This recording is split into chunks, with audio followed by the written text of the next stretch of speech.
Everybody, and welcome to my review of Cyberfrog. Welcome back to the 90s, let's say.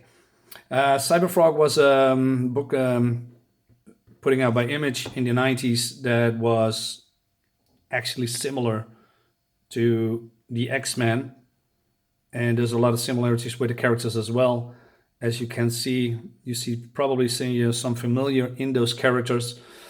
This is, by the way, a new ongoing series with this comic. I haven't got the mini series before that. It's more like an introduction of those people.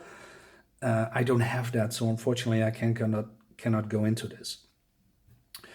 Well, let's go into it. First of all, it's a very beautiful book, and I'm coming back to that later. It's made by or penciled by Mark Silvestri, script and plot Eric Silvestri, ink Scott Williams, letters Mike Heisler, colors Joe Chiodo, and editor David Wool. We start off with an action scene, if we can say that. This character, Robert Bearclaw, is wounded, is getting attacked. And then next page, he's waking up, and it was all a dream. And man, look at that face. Oh man, that's amazing. Absolutely amazing. Well, who is Robert Bearclaw? Oh, there's some glare here. Wait a minute. Can I? Okay. Yeah, some light from the other side, so sorry about that, guys.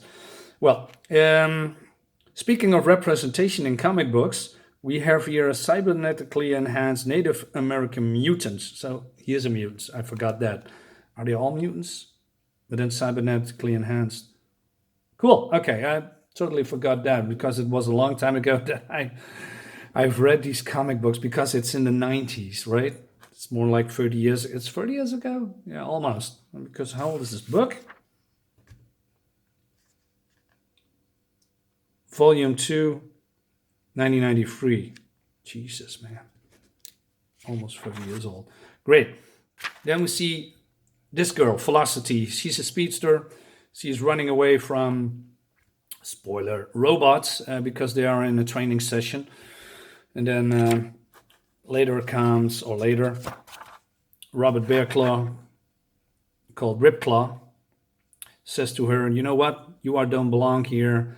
What you're doing is dangerous. These robots are not, good for training. They are not dangerous at all. But I am. So we're going to do it like this.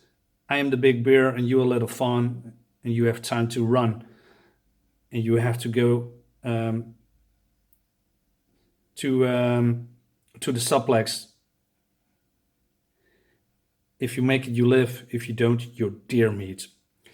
And Velocity doesn't know what to make of it as he runs away from him because he has seen that look before. It's like some kind of, berserker rage maybe from Wolverine. It's not really a berserker rage, but there's something going on with this guy, and it has to do with his dreams. And suddenly she is getting back at the same spot. Ripclaw is attacking her. She's, falling. And then we introduce into these characters. Like I said, there's a lot of similarities between this one and these people and the X-Men. And we see here, there's a comparison. Well, this is cybernetically enhanced Wolverine. Velocity could be, I don't know, Kitty Pryde maybe. Then we have these characters called Cyblade and Heatwave. Well, Cyblade could be Jean Grey, but she has similar powers to Psylocke from the X-Men. And then we have Heatwave, who can generate massive heat from his hands. Could be a leader type or is a leader type like Cyclops. This guy's, let's call him Beast, because he's very smart, has glasses on, but he's a young boy. So here we go, threatening her. I'm not a robot, I'm a hologram and I'm alive, and you're my pathetically naive little redhead. And then he's getting blasted by Heatwave, and he doesn't like what he is seeing. And Ripclaw said she's got a whole life ahead of her. She doesn't understand. We deal in death. We also save lives. And what kind of life is this? We all just walking time bombs. Can't you hear it? The clicking never stops. Just keeps getting louder. Leave me alone. All of you, leave me alone. So there's a lot of going on here with this guy, and he's a lot of anger. And his teammates doesn't know what's going on. But it's revealed later in the book, of course. So we skip a few pages and we're going into a bar fight because this guy is, not talking here, but talking to Ballistic. And Ballistic is this big sister of Velocity. And the big guy says, who is called Stryker, hey, the little sister you have, she needs you. You have to come with us.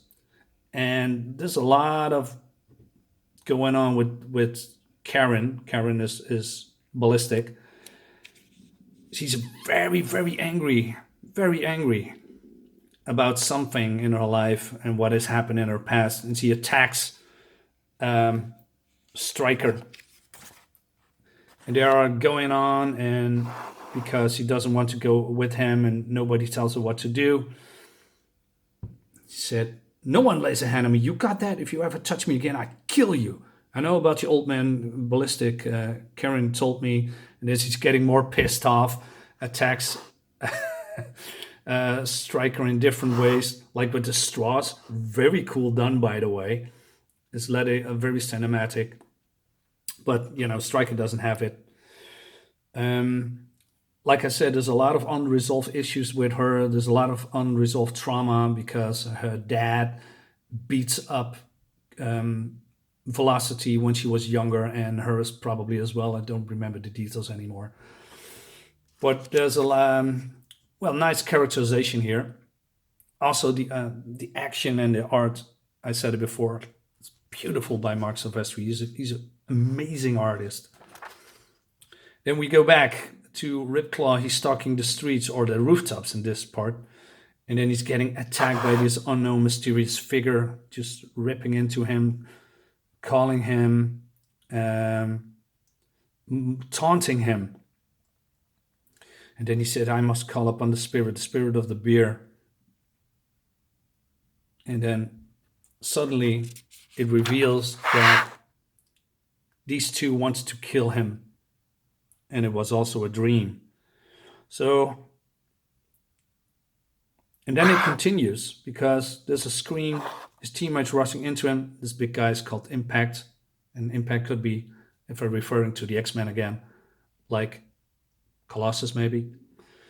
So Ripclaw is gone. And they said, you know what, we have to find him before it gets worse. And this comic is going into a crossover event with Wildcats. And here as well, you see the advertisement where it's going to be in these kind of books. I really like this book because it set up really nice things for what's coming. I especially like the art. I mean, look at this. It's just amazing. Just amazing. Absolutely love the colors, by the way. And then we have here on the other side. This is what I especially like. This is what we are used to read. There's a comment section here. People talking to the creators, sending their fan art. Very nice done. I mean, you can see people love these characters a lot. And these kind of things we don't see in comics anymore, which is a shame. It has some nice, I don't know, just some nice things about it, that people are expressing their feelings, what they like about the comic and what they like about the characters. It's very nicely done, and we don't see that anymore. So, more advertisement. Yeah, well, I have only good things to say about this. Cyberforce #1. If you get it in your local comic shop, I recommend you pick it up. Like I said, if you pick this up, this is a crossover event, so you have to probably look for the other books as well. But highly recommended it. Yeah, this was it. This is my short review. Hope you like it. And